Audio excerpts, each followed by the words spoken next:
P സ്കൂളിൽ മതവിദ്വേഷം വളർത്തുന്ന പാഠഭാഗങ്ങൾ കുട്ടികളെ പഠിപ്പിച്ചതുമായി ബന്ധപ്പെട്ടാണ് പുസ്തകം തയ്യാറാക്കിയ മുംബൈ സ്വദേശികളെ പിടികൂടിയത്. ബുറൂജ് റിയലൈസേഷന്റെ എഡിറ്റോറിയൽ വിഭാഗത്തിന്റെ ചുമതലയുണ്ടായിരുന്ന ദാവൂദ് വോയിദ്, സഹിൻ സെയ്ദ്, സമീദ് അഹമ്മദ് എന്നിവരാണ് അറസ്റ്റിലായത്. മതവിദ്വേഷം പ്രചരിപ്പിച്ചതിനാണ് ഇവർക്കെതിരെ കേസെടുത്തിരിക്കുന്നത്. ദാവൂദ് വോയിദ് എന്ന് പറയുന്ന ഈ ബുറൂജ് റിയലൈസേഷൻ്റെ ചെയർമാനാണ് അദ്ദേഹം. ബാക്കി രണ്ടുപേര് ഈ പുസ്തകം എഡിറ്റ് ചെയ്യുന്നതിലും അതിൻ്റെ കണ്ടന്റുകൾ ശേഖരിച്ച് മറ്റ് നടപടികൾ നടത്തുന്നതിനും ഉത്തരവാദിത്തപ്പെട്ടവരായിരുന്നു.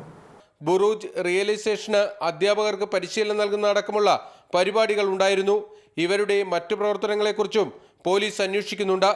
ജില്ലാ വിദ്യാഭ്യാസ ഓഫീസർ നൽകിയ പരാതിയിലാണ് നേരത്തെ പീസ് ഇന്റർനാഷണൽ സ്കൂളിനെതിരെ പോലീസ് കേസെടുത്തത്.